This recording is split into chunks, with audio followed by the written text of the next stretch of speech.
Bonjour la famille, bonjour tout le monde, bienvenue sur ma chaîne, j'espère que vous allez bien. Moi je vais très bien, je suis très contente de vous retrouver aujourd'hui pour cette nouvelle vidéo.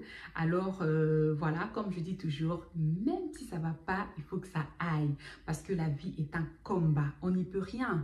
Il y a des hauts, il y a des bas, il y a des situations qui font en sorte de nous déstabiliser, mais on s'en sort toujours. Il faut juste garder la foi, avoir l'espoir que tout ira pour le mieux. Voilà. Alors, la vie n'est pas facile, hein? Donc on n'y peut rien, c'est comme ça. Mais on s'en sort toujours. Alors, voilà. Donc, aujourd'hui, c'est une vidéo conseil. On parlera sur la vie en collectivité. Alors, voilà. Tout d'abord, avant de continuer, je voulais souhaiter une très bonne rentrée à chacun et chacune de nous. Alors, pour ceux qui ont commencé les cours, l'école, etc., le travail et tout, vraiment que cette année vraiment soit une année excellente, exceller vraiment en toutes choses et prospérer à tous égards et que la grâce et la faveur de Dieu vous accompagnent. Alors, voilà, comme je disais, vous savez, ça me tenait vraiment à cœur de pouvoir de pouvoir passer ce message parce qu'il y a beaucoup trop de choses qui se passent en collectivité par rapport à nos enfants lorsqu'ils fréquentent l'école. Alors, en tant que parents, c'est vrai que nos enfants, quand ils commencent l'école, nous avons tendance à nous familiariser avec d'autres parents. Hein? On a tendance à échanger avec d'autres parents. Ce n'est pas mauvais, c'est une bonne chose. C'est bien d'ailleurs. Lorsque ton enfant est à l'école, il faut quand même que tu puisses... nous sommes curieux de savoir, ah, mon enfant a un ami, a une amie, savoir un peu cet ami, d'où vient cet ami, sa famille, ses parents, savoir un peu comment cet enfant est éduqué, etc. Je pense que en tant que parents, on veut toujours du bien de nos enfants. On veut toujours que nos enfants soient bien entourés. Et voilà, donc la vie en collectivité, lorsque l'enfant grandit, c'est vraiment une étape très importante. Hein, surtout quand l'enfant commence l'école, c'est vraiment...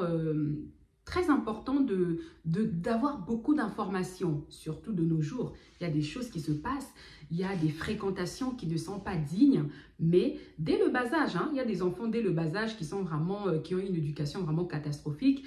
Et lorsque ton enfant en fait côtoie ce genre d'enfant, et du coup automatiquement il est influencé et il fera des choses, il aura des comportements assez bizarres à la maison. Vous verrez que lorsque vos enfants grandissent, plus les enfants grandissent, plus quand ils vont à l'école, ils fréquentent d'autres élèves, d'autres enfants. Et quand l'enfant est influençable, du coup, il reviendra à la maison avec d'autres habitudes. Vous remarquerez peut-être pour d'autres enfants, il avait une certaine façon de parler, il parlait peut-être correctement, voilà, il avait un langage, on va dire, soutenu, hein, un bon langage quand même, en étant bien éduqué et tout. Et lorsqu'il va être en collectivité avec des amis, à l'école et tout, et à la maison, il commencera à avoir un langage un peu bizarre, un langage un peu, comme on dit, langage de rue, un langage un peu, vraiment, c'est pas digne, quoi. Et tout ça, c'est parce que il ramasse tout ça à l'école et il vient avec à la maison. Et en tant que parent, il faut toujours avoir cette oreille-là de pouvoir détecter au fait, dès que l'enfant commence à faire ce genre de comportement, il faut tout de suite l'arrêter, le reprendre. Expliquer à l'enfant que c'est pas comme ça, tu ne dois pas parler comme ça, tu ne dois pas te comporter comme ça. Si les autres le font, tu n'as pas le droit de le faire. Donc, c'est juste une petite parenthèse que je voulais aussi souligner. Alors, si je reviens à ce que je disais, vous savez, comme je disais, en tant que parent, on veut toujours savoir nos enfants, ils ont affaire à qui au fait, à qui nos enfants ont affaire. Comme je dis, il y a des enfants qui sont vraiment pas bien élevés et tout, mais voilà, c'est comme ça, hein, c'est la vie, c'est comme ça. Il y a des personnes qui ont un peu le laisser aller dans la vie des enfants. Il n'y a pas de suivi. Il y a des enfants qui n'ont pas du tout de suivi du côté les parents. Ils n'ont pas de suivi au fait sur leur enfant. Et les enfants, ils amènent tout ça dans l'école et en classe et tout. Et c'est vraiment n'importe quoi. Alors, en tant que parent, le point clé vraiment que je voulais souligner, c'est éviter de se familiariser avec tout le monde. Parce que c'est vrai, on est quand même curieux. Même si on dit qu'on est curieux de savoir nos enfants, c'est qui fréquente, cet enfant que mon enfant fréquente, il vient de quelle famille, il vient d'où, etc. Mais il faut avoir quand même des limites.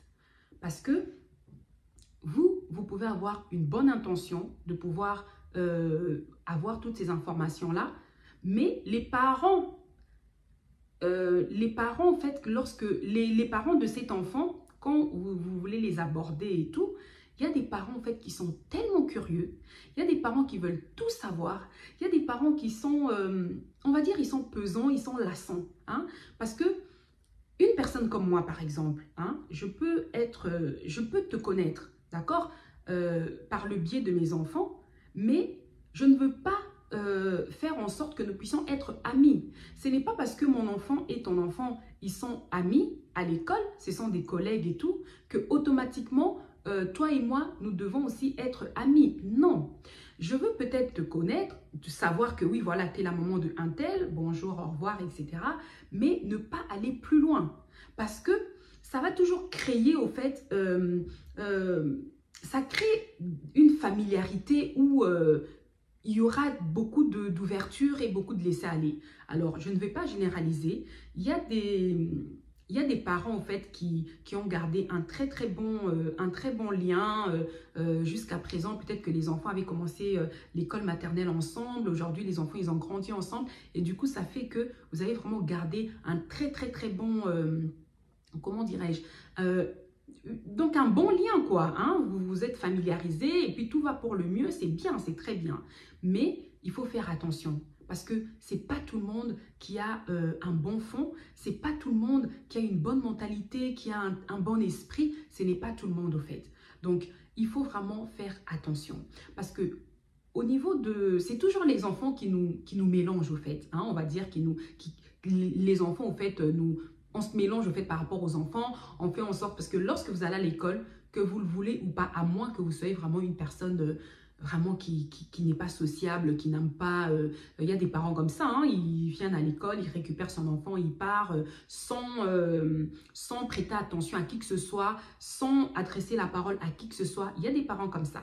Après, la majorité des parents... c'est souvent les mamans aussi qui discutent un peu, qui échangent un peu. Surtout, vous savez, nous, les femmes, on aime parler, on aime papoter, voilà. Et ça fait que on échange avec certaines mamans. Et quand ça passe avec une ou deux mamans, ben, du coup, ben, on a un peu un laisser-aller, on parle. Et surtout, lorsqu'il y a des invitations. Vous verrez, on invitera peut-être ton enfant à un anniversaire. Et lorsque toi, tu vas amener ton enfant à l'anniversaire de son ami, du coup, si vous avez déjà sympathisé avec la maman, les parents, du coup, vous serez aussi la bienvenue. Il vous dira, ben, restez, on passe un moment et tout. Surtout, bon, après, quand les enfants aussi sont très petits, je pense que les parents, généralement, ils peuvent aussi rester. Il y a quelques parents qui restent des fois. Mais pendant que vous serez ensemble, il peut arriver que vous échangez, que vous puissiez parler de tout et de rien, mais il faut maintenant savoir comment vivre avec les autres, en fait. Parce que lorsque vous êtes une personne qui parle beaucoup, vous allez vous ouvrir, vous allez commencer à parler de votre enfant, de dire beaucoup de choses concernant votre enfant, à parler de votre vie, de votre parcours, de votre foyer, de votre maison, de votre vie privée, etc. Alors ça, les mamans, évitez ça. Évitez ça. Parce que vous savez, la personne qui vous écoute, vous ne connaissez pas au fait, vous la connaissez pas, vous ne la connaissez pas. Vous la voyez comme ça à l'école, elle est super gentille, elle vous sourit et tout, mais vous ne la connaissez pas. Alors, comment se fait-il qu'une personne que vous ne connaissez pas, vous la voyez comme ça parce que c'est la maman d'un ami à votre enfant, que automatiquement, parce qu'elle a invité votre enfant et ça y est, elle est devenue votre amie? Non! Il faut faire la différence entre une amie, un ami et un parent d'élève. Il faut vraiment faire cette différence, c'est très important. Et c'est comme ça que vous verrez, lorsque vous échangez comme ça avec les parents, vous serez tellement à l'aise, vous allez commencer à parler même des difficultés de votre enfant. Si votre enfant a des difficultés, bien évidemment. Vous commencerez à parler de ses difficultés, de ses problèmes. Peut-être que votre enfant a des problèmes de santé. Vous commencerez à parler de ses problèmes de santé. Donc, vous allez vous ouvrir Et même des choses que cette maman ne pouvait même pas savoir, c'est vous-même, au fait, vous êtes en train d'étaler votre vie, vous êtes en train de vous exposer. Et ça, c'est pas bon du tout. Il faut faire très attention. Qui nous côtoyons? La personne qui est en face de toi, est-ce que tu la connais? Est-ce que tu connais son fond? Tu ne la connais pas. Alors toi, tu vas être sincère avec cette personne, tu vas dire toute la vérité, enfin tu vas parler de toi en étant sincère. Peut-être que cette personne va te raconter des bobards au fait, juste parce que toi tu parles, et elle aussi, vous verrez des personnes comme ça aussi, va aussi faire en sorte de parler, de te dire aussi certaines choses. Pourquoi? Pour continuer, pour que tu continues à parler au fait, pour te donner ce plaisir, cette envie-là, ce plaisir-là de continuer à parler pour qu'elle puisse avoir beaucoup plus d'informations. Et si cette personne parle aussi avec d'autres mamans, qu'est-ce qui va se passer? Ton histoire, peut-être qu'elle va le raconter à une autre maman. Peut-être que ça sera sans faire exprès. Quand je dis sans faire exprès, c'est dans le sens où il y aura peut-être une circonstance qui fera que cette personne puisse entamer la discussion, puisse parler de vous, au fait, de votre famille, en disant peut-être « Ah, mais tu connais pas la maman d'un tel? Ah, mais si, elle était venue à la maison, elle est super sympa, on a discuté. D'ailleurs, tu sais que son enfant a tel problème. D'ailleurs, tu sais qu'elle avait divorcé. Alors, d'ailleurs, tu sais que... » Tu vois? Donc, c'est comme ça que ta vie, même des personnes qui ne valaient même pas, qui pouvaient même pas savoir ton histoire, au fait, va savoir ta vie, va connaître ta vie, va savoir que oui, voilà, elle a fait ceci dans sa vie, elle avait peut-être divorcé, elle s'est remariée, elle a machin, d'ailleurs, lui, c'est pas son papa, c'est le beau papa de l'enfant, d'ailleurs, ceci, d'ailleurs, cela. Vous voyez un peu, donc je donne quelques exemples, hein, des choses de la vie, etc. Donc, il faut vraiment faire attention. Parce que, comme je dis, nos enfants, quand ils fréquentent l'école, là, je m'adresse vraiment aux mamans, aux jeunes mamans qui ont des enfants, que ce soit jeunes, que ce soit maman, machin, les femmes en tout cas. Je m'adresse aux femmes, aux mamans qui ont des enfants qui ont commencé l'école maternelle et tout, parce qu'on commence par la maternelle. Donc, c'est là qu'on peut se familiariser avec d'autres parents. Parce que quand l'enfant est en crèche, c'est différent. C'est complètement différent. Chez la nounou, chez l'assistante maternelle, quand l'enfant est en crèche, c'est différent en fait. Mais lorsque l'enfant change d'étape, il est maintenant à l'école, c'est aussi différent. Donc, c'est à partir de là, surtout l'école maternelle et primaire, les parents, on est vraiment en contact au fait, parce qu'on vient récupérer les enfants, on les dépose, on les récupère. C'est pas pareil quand les enfants vont au collège ainsi qu'au lycée et ainsi de suite, parce que les enfants en fait ils sont autonomes quand ils sont au collège et tout, ils vont tout seuls, ils rentrent tout seuls. Donc nous les parents on se voit généralement peut-être lorsqu'il y a des réunions parents professeurs, on peut se rencontrer comme ça. Mais quand les parents, on est vraiment en contact lorsque les enfants, ils sont en maternelle et en primaire. Donc, c'est là qu'on a vraiment ce contact-là physique, direct, comme ça. On voit, ah, mais c'est la maman d'un tel, c'est le papa d'un tel. Donc, c'est comme ça qu'on se connaît au fait. Hein. Donc, comme je dis, on peut ne pas se voir à l'école parce qu'il y a des parents aussi, il faut savoir qu'il y a des parents qui laissent les enfants très tôt à l'école. Et peut-être qu'il y a des parents qu'on ne voit pas souvent, mais... comme je dis, lorsque ton enfant est invité, par exemple, lorsque par exemple toi tu invites aussi pour l'anniversaire d'un de tes enfants, je donne cet exemple d'anniversaire parce que c'est souvent à ces moments-là qu'on peut encore plus échanger, se connaître et tout, hein, parce que les enfants aiment beaucoup inviter les copains, les copines à l'occasion de leur anniversaire ou tout simplement pour jouer à la maison ou bien faire un travail, un exposé, voilà. Donc, alors, comme je disais, il faut faire attention. Il faut faire attention, surtout nous les femmes, nous aimons énormément parler. Notre bouche là que Dieu nous a donnée, c'est pour parler, oui, mais qu'est-ce que tu dois dire? À qui tu dois parler? Quoi dire? Au fait, il y a des choses, hein, il faut se poser même la question.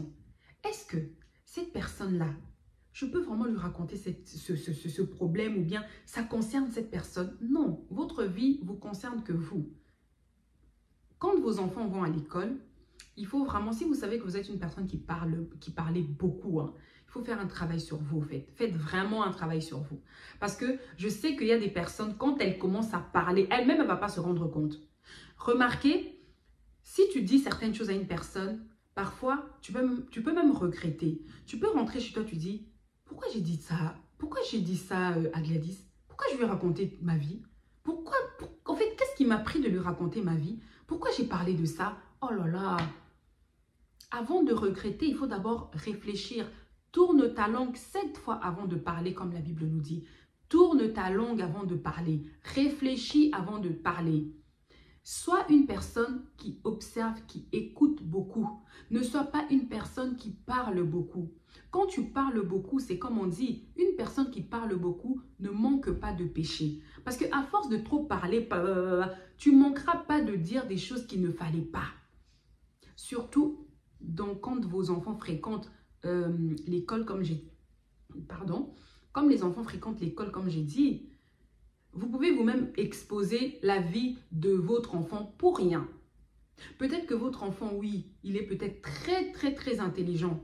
Mais vous n'avez pas à le dire comme ça seulement à tout le monde que « Oh, franchement, mon fils, lui, franchement, il est très intelligent, mon fils. » Mais vous ne savez pas qu'est-ce que ça peut créer à l'intérieur de la personne, au fait, à qui vous dites ça. À cette maman, vous ne savez pas qu'est-ce que ça peut créer en elle. Peut-être qu'elle en souffre parce que son enfant ne comprend absolument rien. Elle est à cheval sur son enfant. Elle n'arrête pas d'être derrière son enfant. Il faut vraiment que son enfant puisse avoir un coup de pouce pour réussir. Ce n'est pas facile. Et vous venez comme ça, tout bonnement. Oui, voilà. Moi, mon enfant. Ah non, non. Moi, mon enfant. C'est bien. Mais est-ce que ça vaut la peine? Parce que dites-vous qu'entre enfants, entre élèves, entre enfants et tout, lorsque les enfants rentrent à la maison, échangent avec les parents, les enfants nous le disent, hein, ils disent, hein, eh ben maman, tu sais qu'un tel, il est très intelligent, un tel, c'est le premier de la classe, hein, un tel, il a toujours des bonnes notes, ils en parlent, mais vous n'êtes pas là pour, vous n'êtes pas là au fait à exposer votre enfant. Supposons que votre enfant, en fait, est un peu, je ne veux pas dire bête, mais il ne comprend pas grand-chose, il n'arrive pas à réussir à l'école, il ne comprend pas et tout. Vous serez là, moi franchement mon enfant ça ne va pas, j'ai besoin, il faut vraiment que je lui prenne, il faut vraiment que je puisse contacter des profs, parce que moi mon enfant ceci, Non, non, vous n'avez pas besoin, non. Moi je dis toujours, il faut apprendre à protéger ses enfants. Apprenons à protéger nos enfants. Ce n'est pas parce que cette maman son enfant en fait fréquente la même classe que votre enfant que il faut exposer votre enfant. Non, cette maman n'a pas besoin de savoir si votre enfant est intelligent ou pas, si votre enfant comprend ou pas. Ce n'est pas son problème. C'est votre problème à vous en tant que parent. C'est à vous de trouver une solution. Il y a beaucoup de solutions. Vous pouvez trouver une solution par vous-même. Vous n'avez pas besoin d'expliquer, d'étaler votre vie pour que cette maman puisse vous trouver une solution. Non, je suis désolée. Non. Et ça, ce n'est pas bien. Ce n'est vraiment pas bien. Donc, c'était vraiment ça que je voulais faire passer comme message. Et voilà, faites vraiment très attention en tant que maman, en tant que parent d'élèves. Ayez vraiment un bon suivi par rapport à vos enfants. Parce que, vous savez, la jeunesse d'aujourd'hui, c'est l'avenir de demain. Parce que la vie que nous vivons actuellement, il y a énormément de choses qui se passent, qui sont vraiment... au fait, ça pousse vraiment à réfléchir. Il y a des choses qui se passent, au fait, qui sont pas bien, au fait. Hein, qui ne sont pas bien. Et nos enfants sont déjà exposés à énormément de choses. Et si nous, en tant que parents, nous ne sommes pas derrière, on ne fait pas l'effort d'être derrière nos enfants, eh ben, c'est foutu, quoi. C'est foutu. Parce que dès le bas âge, l'enfant doit avoir des bonnes bases. L'enfant, au fait, doit vraiment avoir une bonne discipline, doit avoir un très bon mode de vie, au fait. Hein, parce que c'est important, c'est vraiment important. C'est vrai, je veux souligner aussi une toute petite parenthèse, juste pour vous dire, là, je ne suis pas la seule. Hein, je pense que nous sommes plusieurs à nous battre sur ça. On doit continuer. Nos enfants, ils sont vraiment... ils sont trop sur les écrans. les jeux vidéo, les réseaux sociaux, la distraction. Mais il faut vraiment que nous puissions faire un effort sur ça. Il faut vraiment que nous puissions discipliner nos enfants sur ça. Parce que l'école, c'est très important. Il y a des parents qui négligent énormément la scolarité de leur enfant. Ce n'est pas bien. Ce n'est vraiment pas bien. Veillons à, même si vous n'allez pas aider votre enfant à faire ses devoirs, mais au moins regardez, même si l'enfant vous dit « j'ai déjà fait mes devoirs », reprenez l'enfant, tu lui dis « tu viens me montrer tes devoirs », vous regardez ces devoirs ensemble. C'est vrai qu'il y a des parents peut-être qui n'ont pas le temps parce qu'ils travaillent énormément et les enfants restent peut-être à l'étude, à l'école pour faire les devoirs. Et puis, les parents, en fait, ils se disent, ils sont confiants, ils sont rassurés, ils se disent, oui, l'enfant a déjà fait ses devoirs, j'ai pas besoin de regarder, ce qu'il a fait et tout. Donc, on verra ça peut-être le week-end. Même le week-end, des fois, il n'y a même pas le temps. Vous vous dites simplement que l'enfant est bien, je paye l'étude, il fait ses devoirs. Oui, c'est bien, mais il faut quand même faire un suivi. Regardez, repassez. Même si vous rentrez tard, vous dites à vos enfants, tu me laisses tous tes cahiers dans le salon, sur la table, je viendrai jeter un coup d'œil, je regarderai un peu ce que tu as fait, même si tu as travaillé à l'étude, je regarderai ce que tu as fait et je verrai si c'était correct et tout. Au moins, vous regardez le travail que votre enfant fournit, que le travail que votre enfant fait. C'est très important. Et c'est aussi un équilibre pour votre enfant parce que votre enfant saura et verra que les parents aussi, au fait, ils s'impliquent dans ma scolarité. Les parents sont là, ils sont présents. Ça, c'est important pour un enfant. C'est très important. Alors, vraiment, les parents, veillez vraiment à cela. Et même les réunions, lorsque nous avons des réunions à l'école, il ne faut pas hésiter à y aller. Faites vraiment en sorte d'assister à ces réunions parce que c'est très, très nécessaire. Parce qu'on vous explique, au fait, le déroulement en fait, de tous, le programme. On vous explique le programme de chaque professeur. On vous explique le programme de la classe, ce qu'ils vont faire, etc. C'est vraiment important de savoir. Il faut quand même être curieux de savoir. Mon enfant va à l'école. Mais il y a des parents qui se disent, qui attendaient seulement la rentrée en se disant que les enfants rentrent à l'école. Je suis fatiguée. La nourriture se termine. Moi, j'en peux plus. Moi, je suis fatiguée. Moi, j'ai plus d'argent. Nanani. Non. C'est bien beau que l'enfant aille à l'école. Il va à l'école de 8 h et revient qu'à 17 h ou à 18 h à la maison. C'est bien. Mais est-ce que tu sais ce que ton enfant va faire à l'école? Est-ce que tu sais que ton enfant, quel est le programme de l'année scolaire? Tu ne sais même pas. Alors, ce n'est pas normal en tant que parent. Tu dois savoir tout ça. Donc, vraiment, et même les enseignants, ils voient quand même les parents qui s'impliquent, les parents qui sont curieux de savoir. Les enseignants le voient. Et vous savez, il y a beaucoup de personnes aujourd'hui, lorsqu'ils sont confrontés au fait à des situations compliquées, même on prend les enfants, voilà, il y a beaucoup de choses. Les parents se posent souvent la question, oh mais pourquoi on m'a retiré mes enfants, mais pourquoi? Mais ça fait partie aussi de ça, il faut faire attention. Vous savez, c'est des tout petits détails hein, que les personnes qui entourent vos enfants à l'extérieur, les personnes à qui nous faisons confiance, les professeurs, les maîtresses, on fait confiance parce que c'est des personnes en fait, qui passent toute la journée avec nos enfants. Donc, on est obligé de faire confiance à ces personnes-là. Mais lorsque ces personnes-là voient en retour que nous, au fait, on ne se comporte pas comme des parents dignes, quel rapport ces personnes-là peuvent dire au fait de vous? Quel rapport? Qu'est-ce qu'il pourra dire? Supposons qu'il y a une situation qui s'est passée dans votre foyer, dans votre famille, et puis on demande aussi à l'école, comment ces parents se comportent? Est-ce que ces parents viennent récupérer cet enfant? Est-ce que ces parents, ils le déposent à l'heure, ils le récupèrent à l'heure? Est-ce que les parents assistent aux réunions? Est-ce que machin? Et c'est comme ça qu'on voit un peu quel genre de parents vous êtes. Et si on vous avait déjà, on vous avait peut-être accusé en disant que vous êtes des parents irresponsables et tout, et l'école rajoute encore que vous êtes vraiment irresponsable, mais c'est foutu pour vous. Donc, c'est pour ça que je dis, il faut vraiment veiller à la scolarité de vos enfants. C'est très important. Voilà. Alors, je vais m'arrêter par là. Je ne veux pas que la vidéo soit trop longue parce que quand je commence à parler, comme je dis, hein, les femmes, mais c'est pour c'est pour s'entraider au fait. Hein. On s'entraide, on se conseille, c'est très important. En tout cas, merci à toutes les personnes qui ont suivi cette vidéo. N'hésitez pas à la partager et je souhaite la bienvenue à chacun et chacune de vous. Si tu es nouvelle sur cette chaîne, n'hésite pas à t'abonner. Si le contenu te plaît, bien évidemment, n'hésite pas à t'abonner et partager la vidéo. Comme ça, on pourra agrandir la famille ensemble. Je vous remercie pour votre amour et votre soutien. Merci beaucoup. À très bientôt. Bye bye.